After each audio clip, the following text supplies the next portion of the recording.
Hi everyone, and welcome to another episode of Excela Health Virtual Mall Walkers. This month we're focusing on brain health awareness because brain health is a vital component to a healthy lifestyle. One simple way to boost your brain health is by walking, which brings us to today's walking journey activity. Are you ready? Let's get walking. Today we're headed down south to San Antonio, Texas. We're going to start at none other than the Alamo, then stroll over to the San Antonio Riverwalk. Finally, we'll finish up our walk by taking a tour of the world's largest cowboy boots. Total distance for today's walk amounts to 7.2 miles, which is approximately 14,400 steps, more than the recommended daily step count endorsed by the American Heart Association. Remember, if you can't achieve the daily step count goal, just do what you can, even if it's only 5 steps a day. The important reminder, as always, is to keep moving and keep active. Now let's head over to Don DeVoli's kitchen for a popular, lightened up San Antonio dish on this week's segment of What's in Your Pantry? Hi Mall Walkers, and welcome back to another episode of What's in Your Pantry.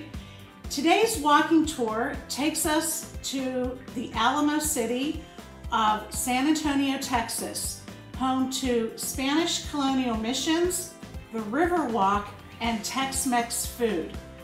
Our feature recipe is a local favorite and found everywhere in San Antonio. So today we are going to be cooking up a batch of beef barbacoa. So for those of you that aren't familiar with beef barbacoa, it is basically just a seasoned beef that is slow cooked and shredded. So let's take a look at the ingredients for our beef barbacoa. Okay, so this recipe makes 9 servings, and you will need 3 pounds of beef brisket or chuck roast that you're going to trim and cut into 2-inch cubes, a half a cup of beef broth, 2 medium chipotle chilies in adobo sauce, 5 cloves of minced garlic, 2 tablespoons of apple cider vinegar, 2 tablespoons of lime juice, 1 tablespoon of dried oregano, 2 teaspoons of cumin, 2 teaspoons of sea salt, 1 teaspoon black pepper, a half a teaspoon of ground cloves, and 2 whole bay leaves. Okay, so it sounds like a lot of ingredients, but this recipe does come together very simply. It packs a lot of smoky heat, a lot of flavor, and we are going to do this in a crock pot for a very quick and easy family meal. Okay, so the first thing that we're going to do is we're going to make our sauce. And to a blender, you're going to add your adobo chili, or the adobo sauce with the chipotle chili. Next, we're going to add the minced garlic, your spice blend. Okay, so this is the oregano, the cumin, the sea salt, the black pepper, and the cloves. Then we're going to add our liquid. So I have my lime juice mixed in with my apple cider vinegar. And then we're going to add the beef broth. Okay, so we're just going to mix this up.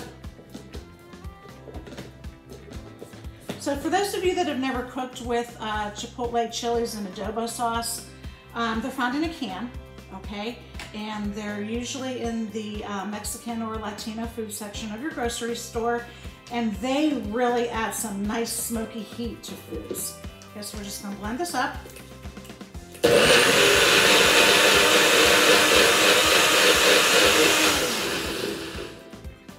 Okay, so this is gonna be the sauce.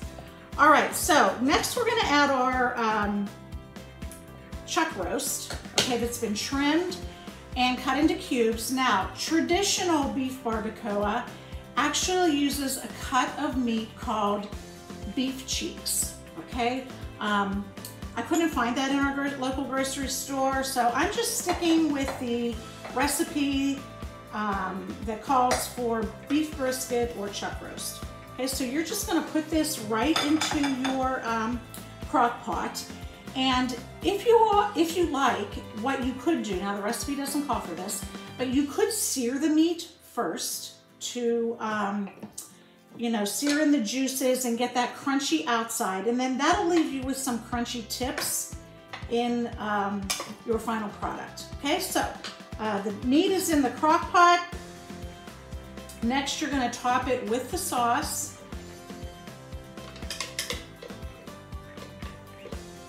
Oh, I can smell the smokiness already. Okay, and then I'm actually gonna add some chopped onions for some extra flavor. You know, I like the health benefits from the onions.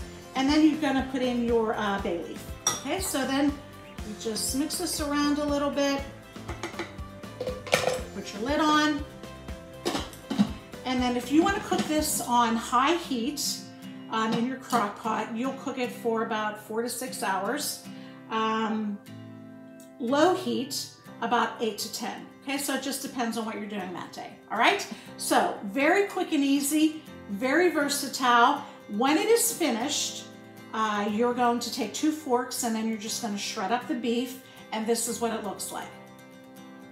Okay, so the beef barbacoa, I am probably going to use this tonight, and I'm going to make tacos out of it. So you're just gonna fill up your taco shell with the shredded beef, put whatever toppings you'd like on it.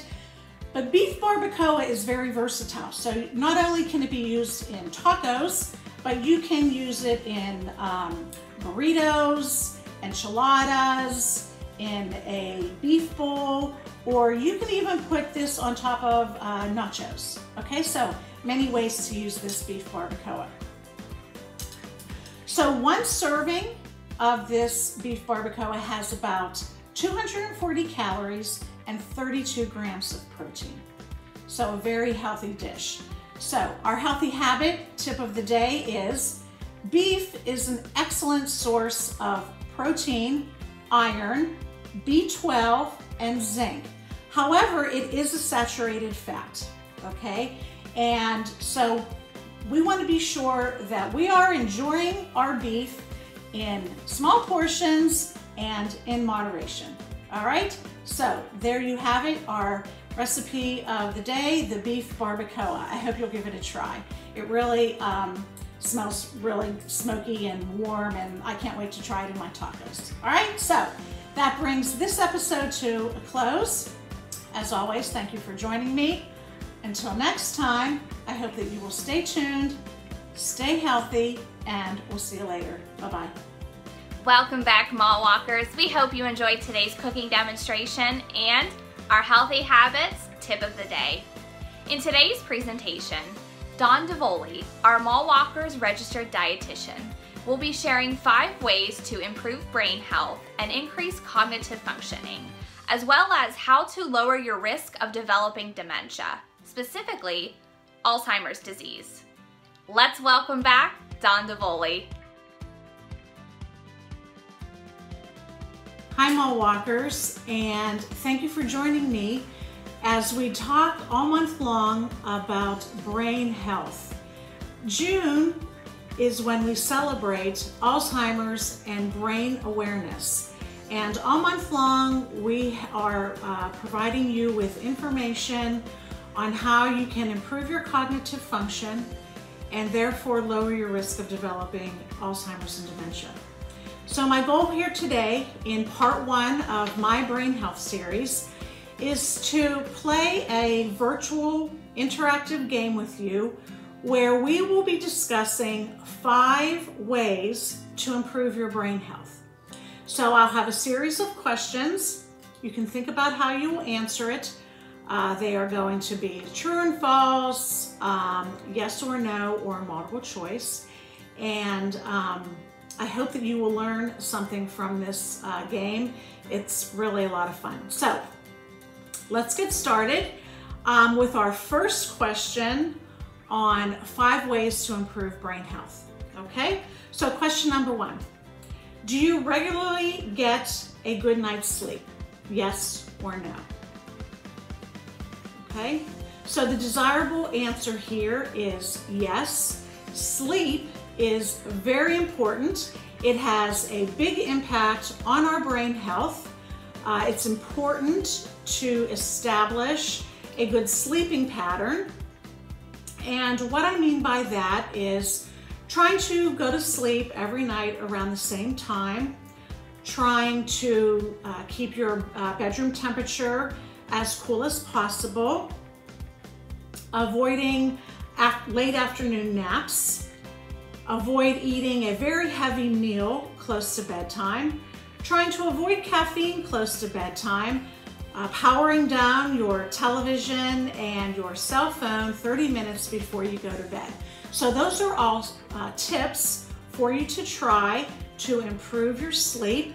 Our goal here with sleep is to aim for 7 to 9 hours a night, okay? So our first way to improve brain health is with sleep.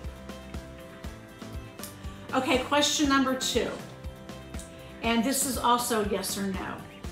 Do you have a plan in place to help reduce and manage stress in your life? Okay, so do you have a plan in place to reduce stress and manage stress? Okay, so the desirable answer here is yes. Okay, managing stress is very important for improving your brain health. Okay, it's a very important life skill, and it's also very important to have some kind of a plan. So for times that you are feeling stressed, you may want to try some yoga, you may want to try meditation. Exercise is also a great way to manage stress. So is reading and talking with friends, okay? So the important thing here to remember is that we want to manage stress. That's our second way to improve our brain health. Question number 3, this one is true or false. Routine is good for your brain. By doing the same things at the same time, you build strong connections in your brain that last a lifetime.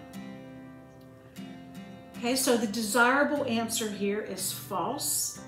And what makes this question false is doing the same things at the same time every day, okay? Our goal here and our third way to improve your brain health is to challenge your brain. And we want to challenge our brain through intellectual pursuits, okay? These would include things like playing word games, doing puzzles, playing Sudoku, maybe learning a new language, taking up a new hobby, ways to challenge your brain. Okay, we want to create new pathways in our brain to reduce dementia and Alzheimer's. We don't want to keep doing the same things over and over again, okay? So another thing you might want to try is to mix up your morning routine. So if you typically brush your teeth with your right hand, try using your left, all right? So again, challenging your brain, creating new pathways. Another way you might want to consider challenging your brain is taking a different route to the grocery store, okay? By doing the same thing, same days, all the time, same after same after same, you're not creating new pathways. So our goal is to mix things up and create new pathways and try intellectual pursuits, okay? So we're gonna stay on this third way with our next question, and it is a true or false question. So true or false, to boost your brain power, you have to spend time by yourself without distractions, playing memory games, and studying something that interests you, okay? Now, the desirable answer to this question is false, and what makes it false is spending time alone, okay? Spending time alone is undesirable. Being social is what we want to try to do to improve our brain health, okay? So think about ways now to be social. Going out to dinner, meeting friends for lunch, going to a friend's house or a family member's house, joining a club, okay, maybe volunteering, getting out of your daily routine where you're alone is what our goal is here. Okay, so challenging our brain with intellectual pursuits, being social, okay? So our next question is the following, and it is a yes or no question. All right, so yes or no, are you active on a regular basis? Okay, so we're talking about exercise here. So are you active on a regular basis? So hopefully we're all answering this question yes, okay? Because exercise, super healthy for our brain, okay? Like I mentioned before, it helps to manage stress. It's also good for your heart. Exercise is good for your brain, and it's also good for your waistline, okay? So the important thing here with exercise is that we want to pick something that we like, all right? So whether it's walking or running or swimming or biking, pick something that you like to do. Do it most days of the week with a goal at 7 days a week. And make your exercise sessions last at least 30 minutes, okay? Now for some of us, 30 minutes might be a big chunk of time, so you can actually break that up and still get the same brain health benefits. So instead of 30 minutes all at one time, break it up into 3 10-minute sessions, okay? So the important thing here is to be active, exercise, and lower our risk of developing dementia by increasing the oxygen to our brain through exercise. Okay, so that's our fourth way to improve brain health, exercise. All right, lastly, this question is multiple choice. What is the best option for brain healthy eating? Is it A, high protein, low carbohydrate diet? Is it B, a balanced mix of foods plus caffeine for a brain boost? Is it C, a no-fat diet to keep your veins and arteries from clogging? Or is it D, a balanced mix of foods, high in omega-3 oils, plant-based with nuts and seeds? Okay, the correct answer here is D. And that brings us to our fifth way to improve your brain health. And that would be through diet and hydration, okay? So you've heard me talk a lot about the benefits of the Mediterranean diet and the DASH diet. Well, there is a diet that has been proven to help raise your cognitive function and lower your risk of developing Alzheimer's and dementia, and it is called the MIND diet. MIND is an acronym that stands for Mediterranean Dash Intervention for Neurodegenerative Delay. And the MIND diet is a heavily plant-based diet, which includes lots of fruits and vegetables, whole grains, fish and poultry, nuts and seeds, and beans and legumes, okay? And we are gonna talk more about this MIND diet in part 2 of my brain health series, okay? So I listed today for you 5 brain healthy habits: sleep, managing stress, intellectual pursuits, exercise, and diet. So I hope you will join me next time for part 2 when we dive a little deeper and talk more specifically about 10 foods that you should be eating to boost your brain power, and we will be cooking a brain healthy meal. So I hope you will join in then. Until that time, we'll see you later. Stay healthy. Bye-bye. We want to thank Dawn DeVoli for helping us understand the importance of maintaining our brain health through proper nutrition, exercise, and interactive activities. Don't forget to check your email inbox for today's featured recipe, along with additional resources on how to have a healthy brain. Until next time, stay safe and stay healthy. We'll see you soon, Mall Walkers.